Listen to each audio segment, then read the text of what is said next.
Il était une fois, dans un village niché au creux des collines verdoyantes d'Afrique, une femme du nom d'Aminata. Son nom était connu à travers tout le pays, non seulement pour sa grande richesse, mais aussi pour sa foi inébranlable en Dieu. Depuis sa tendre enfance, elle avait été élevée dans la simplicité et la dévotion. Chaque matin, elle se levait avant l'aube pour prier et méditer, offrant ses pensées à celui qui gouverne le ciel et la terre. L'amour de Dieu, pour elle, n'était pas une simple croyance, mais une force qui nourrissait chaque aspect de sa vie. Cependant, malgré sa piété et sa générosité envers les pauvres, la route d'Aminata prit un tournant inattendu lorsqu'elle rencontra un groupe d'hommes puissants, membres d'une société secrète influente, souvent appelée la Loge. Leurs promesses de richesse infinie et d'influence sur les affaires du monde la séduisirent, bien que son cœur fût partagé. Elle se demanda, pouvait-elle concilier sa foi avec les mystères et les rites de cette organisation énigmatique ? L'orgueil et le désir de changer le monde par sa richesse et son pouvoir finirent par l'emporter. Ainsi, Aminata, la fervente croyante, rejoignit la loge, tout en continuant de clamer haut et fort son amour pour Dieu. Mais, à mesure que sa fortune grandissait, un dilemme naquit en elle, un doute profond qui allait ébranler les fondements mêmes de ses croyances. Était-ce là le véritable chemin vers la grandeur ? La richesse et le pouvoir en valaient-ils le prix ?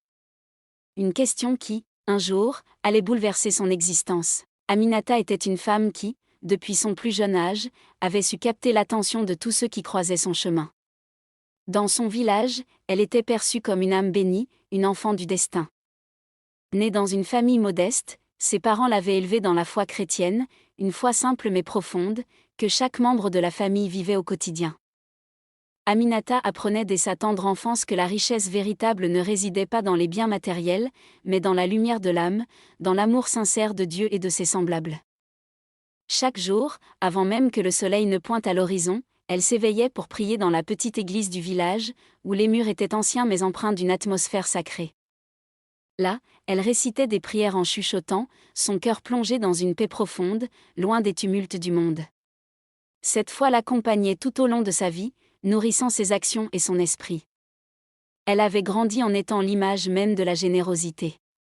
Ses mains n'étaient jamais vides, et ses gestes étaient toujours empreints de bienveillance. Elle donnait aux nécessiteux, aux orphelins et aux malades, croyant fermement que chaque acte de charité était une manière d'honorer Dieu et de rendre ce monde un peu meilleur. Très vite, ses actions de bonté eurent un effet transformateur sur la communauté. Elle bâtit des écoles et des hôpitaux, non pas par orgueil, mais parce qu'elle croyait que tout ce qu'elle faisait était une façon de suivre les enseignements du Christ, « Aime ton prochain comme toi-même ». Sa réputation, construite sur la foi, la bienveillance et le dévouement, se propagea bien au-delà des frontières de son village. Cependant, alors qu'elle s'épanouissait dans ce rôle de bienfaitrice et que sa réputation grandissait, un jour, lors d'une visite à la ville voisine, son destin prit un tournant décisif. Aminata avait toujours entendu des murmures à propos d'une société secrète, une organisation mystérieuse mais puissante, connue sous le nom de la Loge. Cette loge, disait-on, était composée d'hommes influents, des hommes qui détenaient un savoir ancien et secret, capable de bouleverser le cours de l'histoire. On disait aussi qu'ils possédaient des moyens pour faire prospérer leurs membres de manière spectaculaire, offrant une richesse inimaginable et un pouvoir qui pouvait même changer les structures de la société. Un soir, lors d'une réception à laquelle elle avait été invitée, Aminata croisa le regard de l'un des membres de la loge. C'était un homme charismatique, élégant et mystérieux, avec un regard qui semblait percer les âmes. Il s'approcha d'elle et engagea une conversation douce mais intense. Il lui parla des grandes possibilités qui s'offraient à elle, de la chance qu'elle avait de pouvoir accéder à un savoir ancien qui permettait de transformer la réalité et d'atteindre des sommets inaccessibles autrement. L'homme était persuasif, mais ses mots étaient enveloppés de mystère, comme s'il offrait une porte secrète vers un monde parallèle. Aminata, bien qu'elle fût une femme sage, ne pouvait ignorer la tentation. Ses pensées se trouvaient partagées entre la volonté de rester fidèle à ses principes et l'attrait irrésistible de ce qui lui était proposé. Elle se rendit compte qu'au fond d'elle-même, une partie d'elle rêvait de pouvoir changer les choses à une échelle plus grande, de pouvoir bâtir non seulement des écoles et des hôpitaux, mais aussi de transformer le destin des gens en leur donnant une richesse et une puissance qui dépassaient tout ce qu'elle avait jamais imaginé. Cependant, Elle se demandait si sa foi chrétienne pourrait coexister avec les rites mystérieux de cette loge. Les enseignements de l'Église s'opposaient souvent aux sociétés secrètes et à leurs pratiques ésotériques. Comment concilier la lumière de Dieu avec l'obscurité de la loge? Aminata se sentit perdue dans cette lutte intérieure. D'un côté, elle savait que la richesse et le pouvoir ne pouvaient être que des illusions si elles étaient obtenues de manière malhonnête. D'un autre côté, elle voyait en la loge une opportunité de faire le bien à une échelle qu'elle n'aurait jamais imaginée. Au fil des semaines, l'idée de rejoindre cette société secrète la hanta. L'envie de réussir, de devenir une force capable de guider les autres, de toucher des vies et de changer le monde, prenait de plus en plus de place dans son esprit. Finalement, après une longue période de réflexion et de prière, Aminata prit une décision qui allait bouleverser le cours de sa vie. Elle accepta l'invitation à rejoindre la loge. Mais elle ne se rendait pas encore pleinement compte des conséquences que cela allait avoir sur son âme et sa destinée. Elle croyait sincèrement qu'elle pourrait, d'une manière ou d'une autre, continuer à honorer Dieu tout en intégrant ce monde mystérieux. Elle se disait qu'en rejoignant cette loge, elle serait mieux équipée pour réaliser de grands projets de charité et d'action sociale. Cependant, la vie lui prouverait que les chemins de l'ambition peuvent parfois se révéler plus tortueux que l'on ne l'imagine. Et c'est ainsi que commencèrent les véritables épreuves pour Aminata, une épreuve qui allait la confronter à la dualité de ses choix, entre la lumière de sa foi et les ombres de la tentation du pouvoir. Dès le moment où Aminata franchit le seuil de la loge, une nouvelle dimension de sa vie s'ouvrit devant elle, un monde aussi fascinant qu'étrange. Ses premiers pas dans ce cercle fermé furent empreints de curiosité et de respect. Les membres de la loge, vêtus de costumes sombres et d'un air de mystère, l'accueillirent avec une solennité qui laissa une empreinte indélébile dans son esprit. Ils étaient tous des hommes puissants, influents dans leurs domaines respectifs, que ce soit dans la politique, les affaires ou les arts. La loge, cachée derrière des portes secrètes et des rituels anciens, semblait détenir une connaissance que le monde extérieur ignorait. Les initiations étaient fascinantes, et Aminata, bien qu'un peu inquiète au début, se laissa progressivement absorber par cette atmosphère particulière. Les enseignements qu'elle reçut étaient comme des révélations.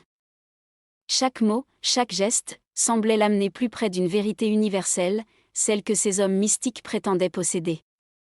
Au fil du temps, elle se rendit compte que, contrairement à ses attentes, la loge n'était pas un simple lieu de pouvoir ou de richesse.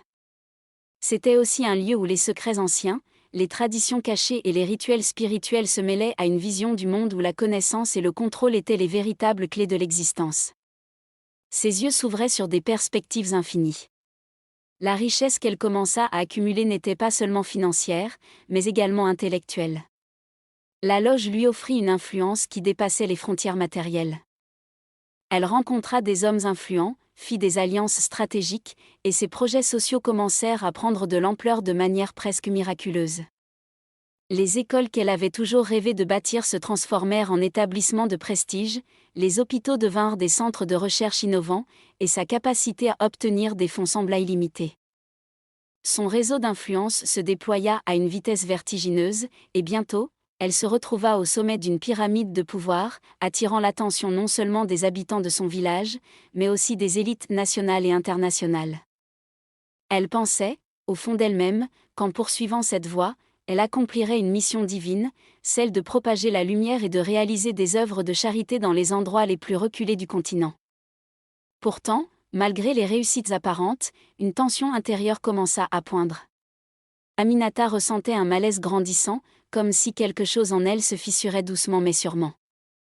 En public, elle continuait de prêcher la parole de Dieu, de distribuer des aides et de faire des dons. Mais dans l'ombre de la loge, dans les réunions secrètes et les rituels mystérieux, elle commença à douter de la pureté de ses intentions. Les pratiques de la loge, bien que non malveillantes en soi, lui paraissaient de plus en plus en contradiction avec les enseignements de l'Évangile qu'elle avait reçus toute sa vie. La promesse de richesse infinie et de pouvoir divin commençait à lui sembler trop coûteuse, une promesse qui exigeait des compromis qu'elle n'avait pas anticipés. De plus, certains membres de la loge commençaient à lui demander des sacrifices plus subtils, des engagements qui semblaient innocents au début, mais qui, avec le temps, prenaient une ampleur inquiétante. Des alliances étaient formées dans l'ombre, des décisions étaient prises à huis clos, et un réseau de manipulation se tissait, non pas dans un but de bienveillance, mais pour maintenir un équilibre de pouvoir fragile. Aminata ressentait un conflit croissant entre la richesse de son âme, nourrie par sa foi en Dieu, et la richesse matérielle et sociale qu'elle obtenait par les voies de la loge. De plus en plus, elle se retrouvait dans des situations où elle devait prendre des décisions qui, à son sens, semblaient être guidées non par un amour sincère du prochain, mais par des ambitions personnelles, parfois politiques, parfois économiques. Son rôle au sein de la loge l'obligeait à soutenir des projets et des actions qui n'étaient pas toujours alignés avec ses valeurs profondes. Parfois, elle se sentait comme une marionnette, poussée dans des directions qu'elle n'avait pas choisies, avec l'illusion du contrôle et de la liberté. Ses relations avec les membres de la loge se durcirent, certains se montrant de plus en plus exigeants, d'autres méfiants. Aminata, bien qu'elle fût admirée et respectée pour sa réussite, commença à se sentir de plus en plus isolée. Le poids de ses décisions, le sentiment de devoir trahir une partie de son essence spirituelle pour maintenir son pouvoir, pesait lourdement sur son cœur. Elle se retrouva face à un dilemme profond: continuer sur ce chemin pavé de succès et de gloire, ou retourner à sa foi, simple et humble, mais authentique. Le doute s'installa en elle comme une ombre persistante, et la question de savoir si elle pouvait vraiment concilier sa vie spirituelle et son ascension matérielle devint de plus en plus lancinante. Ses nuits étaient désormais peuplées de rêves confus, où des voix semblaient lui rappeler les paroles de sa mère: le pouvoir peut nourrir ton cœur, mais aussi le dévorer tout entier si tu ne fais pas attention à ce que tu laisses derrière toi. Malgré les éloges et les honneurs, Aminata se sentait, chaque jour, un peu plus perdue. Le chemin qu'elle avait choisi devenait de plus en plus incertain. Au fur et à mesure que le temps passait, les conflits intérieurs d'Aminata se faisaient de plus en plus intenses. Un jour, alors qu'elle était seule dans son grand bureau, entourée de documents et de lettres, une pensée nouvelle, accablante et difficile à ignorer, s'immisça dans son esprit: ai-je perdu mon âme en cherchant à changer le monde ? Cette pensée la bouleversa.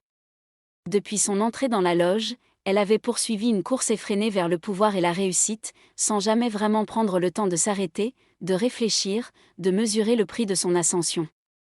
Elle avait cru que ses actions, guidées par l'illusion de faire le bien, justifiaient ses choix, mais plus elle avançait, plus elle se rendait compte que la ligne entre le bien et le mal devenait floue, de plus en plus floue. Lors d'une réunion secrète de la loge, au cours de laquelle les membres discutaient d'un projet particulièrement ambitieux visant à accroître leur influence sur les affaires politiques du pays, Aminata sentit une déconnexion profonde. Elle écoutait les autres avec une attention de façade, mais au fond d'elle-même, elle se sentait étrangère à ce monde qui était en train de se tordre autour d'elle. Les discussions qui, au début, lui semblaient être une quête noble pour influencer positivement la société, lui apparaissaient désormais comme des manœuvres machiavéliques, où l'intérêt personnel et la quête de pouvoir dominaient les aspirations nobles de son cœur. Au cours de cette réunion, un membre influent de la loge, un homme de grande stature dans le gouvernement, proposa de manipuler les résultats d'une élection pour garantir le contrôle sur certaines régions clés du pays.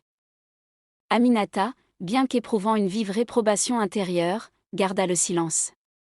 Elle savait que sa voix serait sans effet, qu'elle risquait de perdre son pouvoir si elle exprimait son désaveu. C'était là le prix qu'elle payait pour faire partie de cette organisation. Cette scène marqua un tournant décisif dans sa vie. Une idée qui l'avait longtemps effleurée devint une évidence: elle était en train de se perdre. Elle se sentait étrangère à elle-même, comme une spectatrice de sa propre vie, prise dans un tourbillon de décisions et de choix qui n'étaient plus alignés avec les valeurs qui l'avaient guidée autrefois. Le vide qu'elle ressentait dans son âme était devenu insupportable. Une nuit, après cette réunion, elle se rendit dans l'église du village. L'air frais de la nuit la frappait doucement tandis qu'elle avançait lentement vers l'édifice ancien, comme si l'appel de Dieu la guidait à cet endroit précis. Une fois à l'intérieur, elle s'assit dans un coin silencieux, la tête baissée. Elle se retrouva à prier, non pas avec les mots habituels qu'elle récitait, mais avec un cri de son âme, une prière déchirante, presque désespérée: Seigneur, que dois-je faire ? Où est le chemin que tu m'as tracé ? Ai-je trahi ta volonté en cherchant à imposer ma propre vision du monde ? Les murs de l'église semblaient l'absorber dans une profonde sérénité, mais la clarté qu'elle cherchait ne vint pas immédiatement. Ce n'est que plus tard, en se levant pour quitter l'église, qu'un éclair de compréhension traversa son esprit. Elle se rendit compte que, pendant trop longtemps, elle avait cherché à imposer sa propre vision de la justice et de la vérité, croyant que la fin justifiait les moyens, qu'elle pouvait accomplir le bien à tout prix, même en usant des mêmes armes que celles qu'elle condamnait. Elle comprit enfin qu'il ne suffisait pas d'agir pour le bien, mais qu'il fallait rester fidèle à l'essence même de ce bien, dans ses actions comme dans ses pensées. Le pouvoir qu'elle détenait, bien qu'elle l'ait utilisé pour réaliser de grandes œuvres, avait aussi nourri en elle des désirs de contrôle, de domination et de manipulation. En renonçant à la pureté de sa foi pour s'allier à la loge, elle avait ouvert une porte vers l'orgueil et la corruption, et s'était éloignée des principes qui lui étaient chers. Ce fut dans cette église, ce soir-là, qu'elle fit une promesse silencieuse à Dieu: elle choisirait la voie du courage et de la vérité, même si cela signifiait sacrifier tout ce qu'elle avait bâti. Elle comprit alors que sa véritable mission n'était pas de chercher à imposer une vision du monde, mais de rester fidèle à la lumière de Dieu, et de la partager avec les autres, non par la force, mais par l'amour et la sincérité. Le lendemain matin, dès l'aube, Aminata prit une décision qui allait changer sa vie à jamais. Elle se rendit au siège de la loge et, avec une détermination tranquille mais ferme, annonça qu'elle quittait l'organisation. Ce fut un moment difficile, où les regards se croisèrent avec étonnement, et certains membres tentèrent de la convaincre de rester. Mais elle resta inflexible, consciente que c'était le seul moyen de retrouver sa paix intérieure.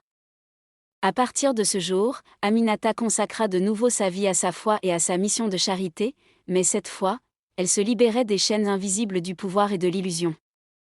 Elle savait qu'elle ne pourrait peut-être pas changer le monde de la manière dont elle l'avait envisagé, mais elle se rendait compte que le véritable changement commençait dans son propre cœur, dans sa fidélité à Dieu et à ses principes. Après avoir quitté la loge, Aminata se retrouva face à un monde qu'elle connaissait bien, mais dans lequel elle se sentait soudainement étrangère. La richesse et l'influence qu'elle avait accumulées se dissipèrent rapidement, comme la brume au lever du soleil, et elle se retrouva dans une réalité qu'elle n'avait pas anticipée. Les premières semaines après sa décision furent difficiles. Elle dut faire face à des pertes financières considérables, et ses projets sociaux, autrefois soutenus par un réseau de pouvoirs secrets, commencèrent à ralentir. Ses anciens alliés, déçus par son départ, coupèrent les ponts, et certains anciens amis la regardaient avec une méfiance croissante. Pourtant, malgré la douleur et la solitude qui l'accompagnaient, Aminata sentait, au fond d'elle-même, qu'elle avait fait le bon choix. Cette vérité, silencieuse mais indéniable, la soutenait dans les moments de doute. Les premières difficultés financières furent surmontées grâce à son réseau de contacts sincères qu'elle avait cultivé au fil des ans, en dehors des cercles de pouvoir. Elle décida de repartir de zéro, de revenir aux racines de sa foi et de ses convictions. Dans son village, où elle avait grandi, Aminata entreprit de reconstruire lentement mais sûrement sa réputation, mais cette fois, sans se laisser guider par les illusions du pouvoir ou de l'argent. Elle se consacra de nouveau à la charité, mais non pas pour être admirée, mais pour répondre à un appel plus profond, celui de l'amour véritable du prochain. Elle visita les malades, réconforta les orphelins, et, en accord avec ses croyances, elle se tourna vers les plus démunis pour les aider à se relever.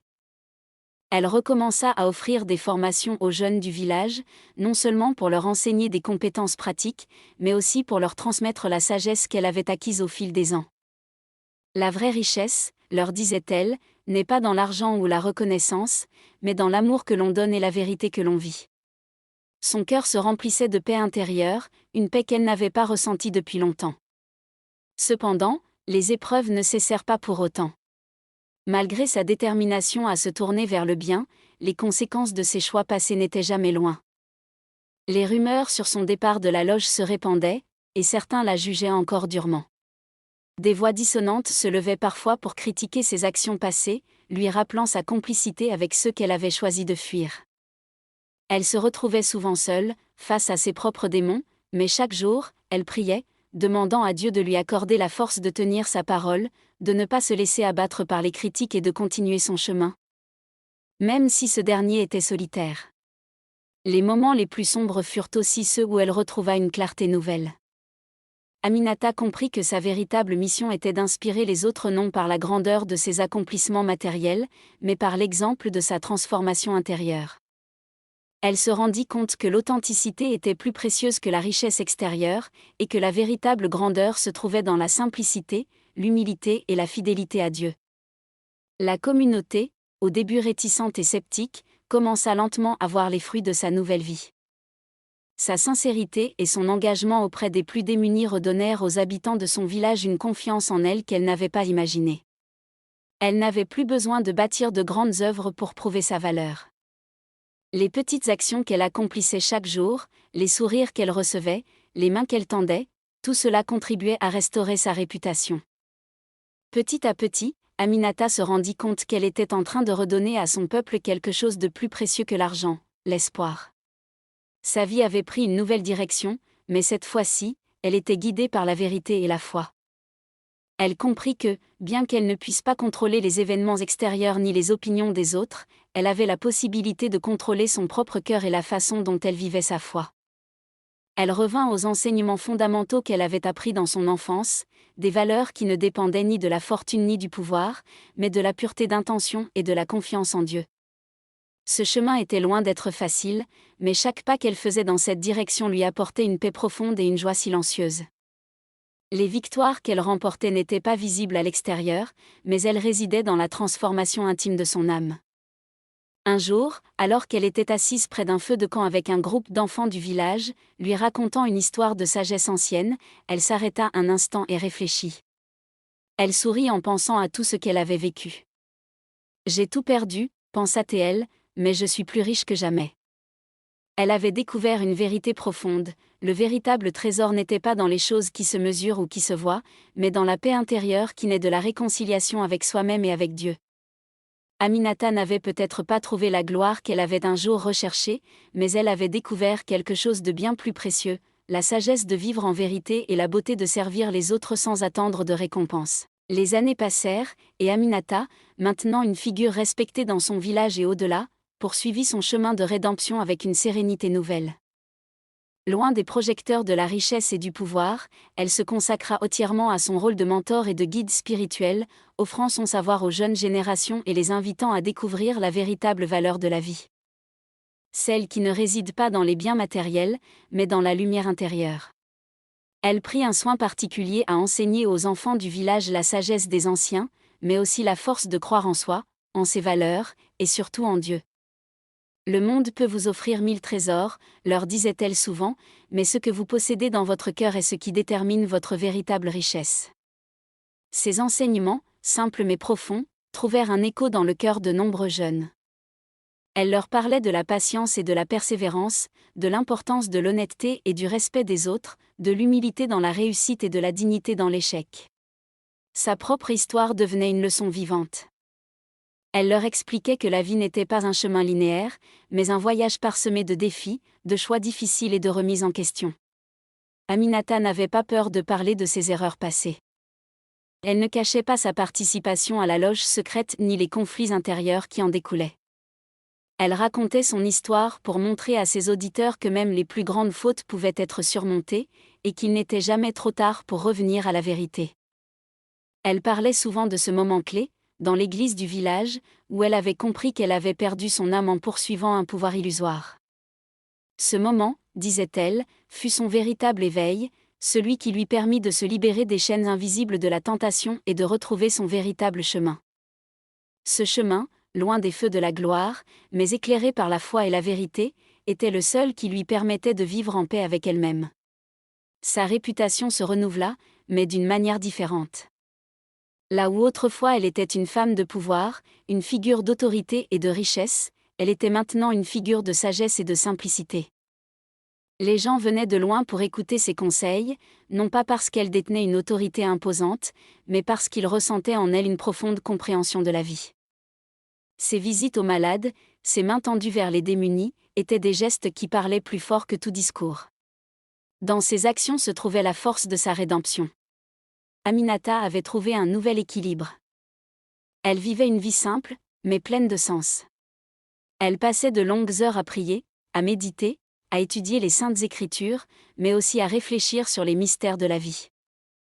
Elle comprenait mieux que jamais que la véritable richesse résidait dans la paix intérieure, et non dans les choses matérielles. Ses anciens alliés, ceux qui l'avaient vue gravir les échelons du pouvoir, la regardaient désormais avec des yeux différents. Certains la jugeaient encore, d'autres la respectaient, mais tous la voyaient sous un jour nouveau. La femme qui avait autrefois été une icône de la réussite matérielle était maintenant un modèle de sagesse spirituelle, un exemple vivant de rédemption.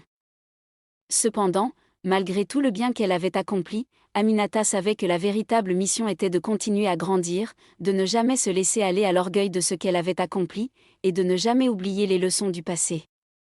Elle savait que sa mission sur Terre n'était pas de se reposer sur ses lauriers, mais de continuer à semer des graines de sagesse et de foi, d'inspirer les autres à chercher une vie plus authentique. Un jour, alors qu'elle se promenait dans les champs, le visage serein et l'esprit en paix, elle se remémora tout ce qu'elle avait traversé. Elle pensa aux souffrances et aux épreuves, mais aussi aux moments de lumière qui lui avaient permis de se relever, de se reconstruire. Elle se souvint de sa décision de quitter la loge, de la douleur qu'elle avait ressentie, mais aussi de la joie intérieure qui en avait résulté. La vie, pensa-t-elle, ne se mesurait pas à l'ampleur des projets ou à la grandeur des titres, mais à la profondeur de l'âme et à la sincérité de l'amour qu'on partageait avec les autres. Le véritable pouvoir, celui qui ne corrompt pas et qui n'isole pas, était celui d'être en paix avec soi-même et avec Dieu. Aminata avait découvert cela de la manière la plus difficile, mais aussi la plus belle. En renonçant à l'illusion du pouvoir, elle avait retrouvé sa liberté. Et c'était cette liberté qui lui permettait maintenant de vivre pleinement, sans crainte ni regret. Elle savait que, bien que le monde extérieur puisse changer, la lumière qu'elle portait en elle resterait toujours inchangée, inaltérable. Elle avait fait le choix de la vérité, et c'était ce choix qui, à la fin, définissait qui elle était vraiment. Un jour, lorsque des jeunes lui demandèrent quels conseils elle donnerait à ceux qui désiraient réussir, elle leur répondit simplement « Cherchez la vérité dans vos actions. Et ne laissez jamais l'illusion du pouvoir ou de la richesse obscurcir votre cœur. » La plus grande réussite est celle d'être fidèle à soi-même. Les années continuèrent de s'écouler, et bien qu'Aminata eût trouvé une paix profonde dans sa nouvelle vie, elle ressentait encore des vagues de solitude par moments, des souvenirs d'une époque révolue qui refaisaient surface. Les jours étaient devenus plus simples, mais parfois, dans les moments de calme, des questions demeuraient sans réponse. La société avait continué à évoluer autour d'elle, avec ses propres luttes de pouvoir, ses rêves et ses désirs. Aminata, cependant, avait appris à voir au-delà des apparences, à observer les motivations profondes des gens, et à discerner, dans leurs actions, une soif inextinguible de quelque chose de plus grand. Elle comprit alors que son parcours n'était qu'une petite partie d'une histoire beaucoup plus vaste, une histoire de lutte intérieure que chaque être humain était appelé à mener.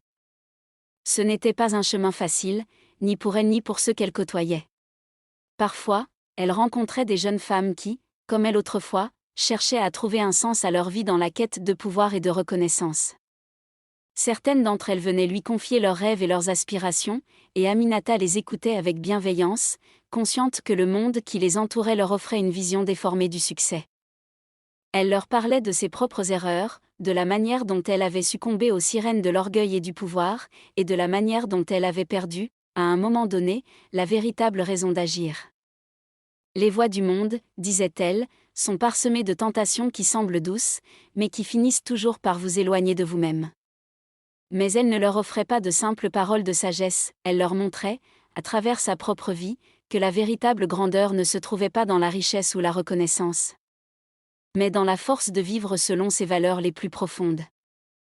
Aminata comprit, à force de réflexion, que sa mission ne se limitait pas à la simple diffusion de la sagesse ou à la reconstruction de son image, mais qu'elle avait un rôle beaucoup plus important à jouer dans la société. Elle devenait une sorte de phare, une lumière qui guidait les autres dans les ténèbres de leurs propres doutes et de leurs luttes. Le monde autour d'elle, avec ses ambitions et ses faiblesses, continuait de lui offrir des défis, mais elle se rendait compte que ces défis étaient aussi des occasions de tester sa propre résilience. Elle ne vivait plus dans le confort de l'illusion, mais dans une réalité crue, celle qui consiste à faire face aux failles humaines sans phare, sans chercher à les masquer. En cette période, un événement marqua profondément sa vie. Un groupe de jeunes de différentes régions du pays se rendit chez elle pour une retraite spirituelle. Ils venaient de différentes régions, avec des histoires variées, des aspirations souvent conflictuelles, mais tous désireux de trouver un sens à leur vie. Aminata, en leur parlant, sentit un lien profond se tisser entre elle et eux. Leurs préoccupations, leurs désirs, étaient les mêmes que ceux qu'elle avait eus dans sa jeunesse, trouver un but, un sens, une manière de se réaliser. Elle leur parla de ses années passées dans la loge, du vide qu'elle avait ressenti malgré tout ce qu'elle avait accompli, et du retournement de sa vie lorsque, en se recentrant sur sa foi, elle retrouva la clarté. Nous sommes souvent attirés par ce qui brille, leur expliqua-t-elle, mais c'est ce qui est caché dans le cœur qui détermine notre véritable valeur. Cette retraite fut un tournant pour plusieurs d'entre eux. Ils repartirent chez eux avec une nouvelle vision, non pas de ce qu'ils voulaient être dans le monde, mais de ce qu'ils devaient être en eux-mêmes. Aminata ne chercha jamais à devenir une figure de culte, ni à imposer ses idées à ceux qui venaient la voir, mais elle leur offrait une clé, celle de l'introspection, du retour à soi et à la vérité. Au fil des années, de plus en plus de personnes vinrent la consulter, non pour obtenir des conseils pratiques ou des stratégies pour réussir dans le monde, mais pour trouver une réponse à des questions plus profondes. Pourquoi suis-je ici? Qu'est-ce qui m'anime vraiment? Comment puis-je vivre en harmonie avec mes valeurs? Chaque rencontre était une nouvelle occasion pour Aminata de partager son parcours et de témoigner de l'importance de la réconciliation avec soi-même et avec Dieu. Elle leur rappelait que, même si le monde continuait d'évoluer selon ses propres lois, le cœur humain, lui, avait toujours les mêmes besoins fondamentaux, la quête de vérité, de justice et d'amour. Aminata savait que ces expériences, bien que difficiles, étaient une forme de bénédiction. Elle avait vécu dans les extrêmes, traversé les ténèbres et vu la lumière. En revenant à la simplicité de la foi, elle avait retrouvé quelque chose de plus précieux que tout pouvoir ou toute gloire, la paix intérieure. Elle n'avait jamais cherché à obtenir de reconnaissance pour son parcours, mais plus elle en parlait, plus elle comprenait qu'elle ne le faisait pas pour elle-même. Chaque partage, chaque rencontre, devenait une forme de service, une manière de donner à ceux qui, comme elle autrefois, étaient en quête de sens. Aminata n'était plus la femme ambitieuse qui avait voulu changer le monde à sa manière. Elle était devenue la sage qui aidait les autres à comprendre que tout changement commence par soi-même. Un jour, en se rendant au sommet d'une colline, regardant l'horizon, elle sentit une immense gratitude l'envahir. Sa vie avait pris une tournure différente, mais elle n'aurait échangé cette nouvelle réalité pour rien au monde. Elle n'avait pas seulement trouvé la paix, elle avait découvert la véritable signification de la liberté. La liberté de choisir son chemin, de vivre selon ses convictions et de trouver le bonheur dans la vérité. Les années avaient apporté à Aminata une profonde sagesse, et pourtant, malgré la paix intérieure qu'elle avait trouvée, la vie continuait de lui offrir des défis. Loin des tentations du pouvoir et de la richesse, elle vivait désormais dans un équilibre simple, mais cette paix n'était pas sans ses épreuves. Un jour, alors qu'elle se promenait dans le marché du village, elle croisa un ancien ami de la loge. Cet homme, autrefois l'un de ses alliés les plus proches, la salua avec un sourire mystérieux. Bien que sa vie ait pris un chemin radicalement différent, cet homme semblait toujours rayonnant d'une certaine forme de pouvoir, une sorte de charme magnétique qu'il n'avait jamais perdu. Leur conversation, au début agréable et respectueuse, tourna vite autour du passé qu'ils avaient partagé. Il lui parla des changements qui s'étaient opérés dans la loge depuis son départ, et de l'influence toujours croissante de l'organisation. Puis, il lui lança une question qui la fit frissonner, une question qui résonnait avec les doutes qu'elle avait longtemps laissés de côté. « Aminata, tu as trouvé la paix. Mais n'as-tu pas parfois l'impression que tout ce que tu as construit est fragile? Le monde autour de nous est en perpétuelle évolution, et ceux qui détiennent le pouvoir continuent d'imposer leur volonté. N'as-tu jamais pensé que, peut-être, la sagesse que tu prônes n'est qu'une illusion, que seule la force prime dans ce monde ?» Aminata se sentit prise au piège de sa propre réflexion. Les paroles de cet homme, bien qu'énoncées avec une sorte de bienveillance, frappèrent comme des pierres dans son cœur. Elle avait toujours cru que l'amour, la vérité et la foi étaient les seules clés pour apporter un véritable changement dans le monde. Mais en entendant ces mots, elle se retrouva face à la dure réalité. Même après tout ce qu'elle avait vécu, le monde restait un endroit où ceux qui cherchaient à manipuler et à dominer étaient souvent les plus influents. Le pouvoir et l'influence, se disait-elle, semblaient parfois avoir plus de poids que les belles paroles. La tentation, qu'elle pensait d'avoir surmontée, ressurgit de manière subtile, et elle se surprit à se demander si elle avait fait le bon choix en renonçant à cette quête de pouvoir. L'homme, voyant qu'il avait semé une graine de doute en elle, sourit et s'éloigna. Aminata resta seule, contemplant la scène du marché qui continuait de bouillonner autour d'elle, comme si rien n'avait changé. Cette rencontre la troubla profondément. Elle se rendit à son endroit habituel, un petit coin tranquille dans la nature où elle aimait se retirer pour prier et méditer. Là, au milieu de la beauté simple de la nature, elle chercha des réponses. Elle se rendit compte que, malgré la sagesse qu'elle avait acquise, il y avait toujours des parts d'elle-même qui étaient influencées par les tentations du monde. Son désir de contribuer à un monde meilleur, de toucher les vies des autres et de les guider vers la vérité, la rendait vulnérable aux sirènes du pouvoir. Même si elle savait au fond d'elle que ce n'était pas cela qui lui apporterait le véritable épanouissement. Elle se souvint alors des enseignements de son enfance, de la simplicité de sa foi, de la manière dont elle avait appris à prier sans condition, sans chercher à manipuler ou à contrôler le monde autour d'elle. La véritable sagesse, pensait-elle, résidait dans cette capacité à être fidèle à soi-même, à se débarrasser des illusions de pouvoir et à vivre dans la lumière de la vérité. La tentation que l'homme avait suscitée en elle n'était pas nouvelle, elle en avait déjà fait l'expérience, mais elle avait maintenant les outils nécessaires pour y faire face. Ce n'était pas le pouvoir extérieur qui devait définir son identité, mais la manière dont elle choisissait de vivre chaque instant, avec intégrité, compassion et foi. En y réfléchissant davantage, elle comprit que le monde avait toujours été traversé par des luttes pour le pouvoir et l'influence. Cependant, sa véritable mission n'était pas de participer à cette lutte, mais de créer un espace où l'amour, la vérité et la sagesse pouvaient fleurir, même dans les petites choses, dans les actes quotidiens. Sa mission, disait-elle désormais, était de semer des graines de paix là où elle se trouvait, sans chercher à imposer des changements à grande échelle. Après tout, c'est dans la simplicité et l'humilité qu'elle avait trouvé la paix, et c'était ainsi qu'elle devait continuer à avancer. Le lendemain, Aminata se rendit à l'église du village, son lieu de réconfort et de prière, et là, elle pria avec plus de ferveur que jamais. Elle demanda à Dieu de lui accorder la force de rester fidèle à ses principes, même lorsque le monde extérieur semblait si enclin à célébrer le pouvoir et l'influence. Elle se sentit rassurée par la profondeur de la foi qui l'habitait. Elle comprit alors qu'il ne s'agissait pas de renoncer à ses désirs de changer le monde, mais de comprendre que le vrai changement commençait par l'intérieur, par l'intention pure de servir les autres sans attente ni condition. Aminata savait désormais que son véritable pouvoir résidait dans sa capacité à rester fidèle à sa propre vérité, à aimer sans réserve et à aider les autres à trouver leur propre lumière. Elle n'avait pas besoin de retourner dans l'arène du pouvoir pour accomplir sa mission, elle avait compris que la vraie force réside dans la paix intérieure et dans l'intégrité de ses actions. Les tentations, bien qu'elles puissent surgir, ne sauraient jamais la détourner de la voie qu'elle avait choisie. Elle était prête à continuer son chemin, une route plus humble, mais remplie de sens et de paix. Les années s'écoulaient, et Aminata vivait désormais une vie plus sereine, marquée par un équilibre retrouvé entre sa foi, son engagement communautaire et sa quête de vérité. Toutefois, un événement inattendu vint troubler cette tranquillité.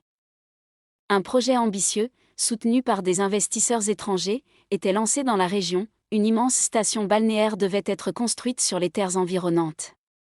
Ce projet, censé apporter des emplois et des infrastructures modernes, semblait au premier abord bénéfique pour la communauté locale.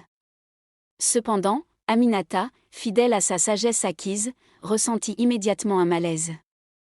Elle savait que le projet risquait de bouleverser l'équilibre fragile de son village, menaçant l'environnement et les terres des paysans qui avaient nourri leur famille depuis des générations.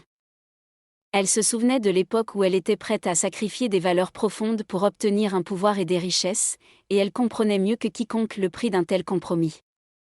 Ce projet n'était pas seulement une question de développement économique, mais aussi une question de choix moral. Aminata savait que l'âme d'un peuple ne réside pas dans les constructions en béton, mais dans la préservation de son héritage, de ses traditions et de ses terres. Son cœur était partagé. D'un côté, elle voyait l'opportunité pour la région de se moderniser, d'offrir des emplois et de sortir de la pauvreté. De l'autre, elle sentait qu'accepter ce projet risquait d'emporter avec lui une partie de ce qui faisait la richesse véritable du village, la simplicité de la vie, l'harmonie avec la nature, et la solidarité entre les générations. Aminata décida alors de prendre position. Elle réunit les anciens du village et leur parla des dangers d'un développement non maîtrisé, des promesses de prospérité qui souvent s'accompagnaient de conséquences invisibles à court terme. Elle leur expliqua que, même si l'argent semblait attirant, la véritable prospérité ne pouvait être fondée sur l'exploitation des terres et la destruction des écosystèmes. Son discours, empli de sagesse et de bienveillance, toucha les cœurs. Cependant, elle se heurta à une résistance inattendue, plusieurs jeunes, influencés par la perspective d'une vie moderne et par les promesses des investisseurs, étaient prêts à soutenir le projet. Aminata, consciente des tensions qui se formaient, ne chercha pas à imposer son point de vue de manière autoritaire. Elle préférait ouvrir un dialogue, écouter leurs arguments et expliquer sa vision. Petit à petit, les discussions se transformèrent en un véritable échange d'idées. Elle proposa d'envisager des alternatives plus respectueuses de l'environnement, comme l'agriculture durable et l'écotourisme, qui pouvaient à la fois préserver les terres et offrir des opportunités économiques. Ce fut un travail de patience et de persévérance. Finalement, après plusieurs mois de débats, le village prit la décision de rejeter le projet tel qu'il avait été présenté. L'opposition à la construction massive fut motivée par la conviction qu'un développement respectueux des valeurs traditionnelles et de l'environnement était non seulement possible, mais préférable à long terme.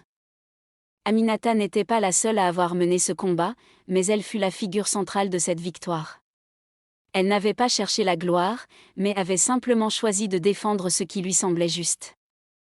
Ce succès renforça sa conviction que la véritable richesse réside dans la préservation de la paix intérieure, dans la solidarité et dans la capacité à prendre des décisions difficiles pour le bien de la communauté.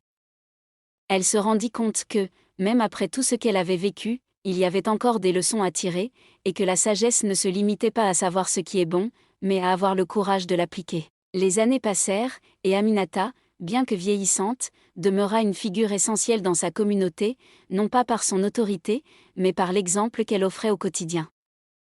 Elle avait traversé de nombreuses épreuves, fait face à des tentations puissantes, et pourtant, elle avait su rester fidèle à ses valeurs.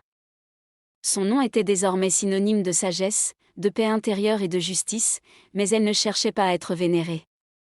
Elle comprit que le véritable héritage d'une vie n'était pas dans ce que l'on accumule, mais dans ce que l'on laisse derrière soi.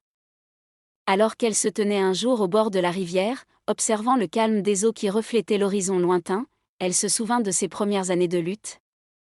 Des moments d'incertitude où elle avait cherché à combler un vide intérieur avec des choses extérieures. Aujourd'hui, ce vide n'existait plus. Elle avait trouvé la paix dans la simplicité, la vérité dans la foi et l'amour dans le service des autres. Lorsqu'elle pensa à tout ce qu'elle avait vécu, au chemin sinueux qu'elle avait emprunté, elle réalisa que chaque étape, chaque épreuve, avait été une part du plan divin pour l'amener là où elle se trouvait. Elle n'était plus la femme ambitieuse et assoiffée de pouvoir qu'elle avait été, mais une âme sereine et accomplie. La vie ne consistait pas à éviter les difficultés, mais à les surmonter avec dignité. Aminata savait que le véritable pouvoir résidait dans la capacité à choisir la paix, à vivre selon ses convictions profondes, et à offrir aux autres un modèle d'intégrité et d'amour. Et ainsi, elle continua de vivre, sereine et comblée, sachant que son voyage, bien qu'ardu, était celui de l'âme vers la lumière.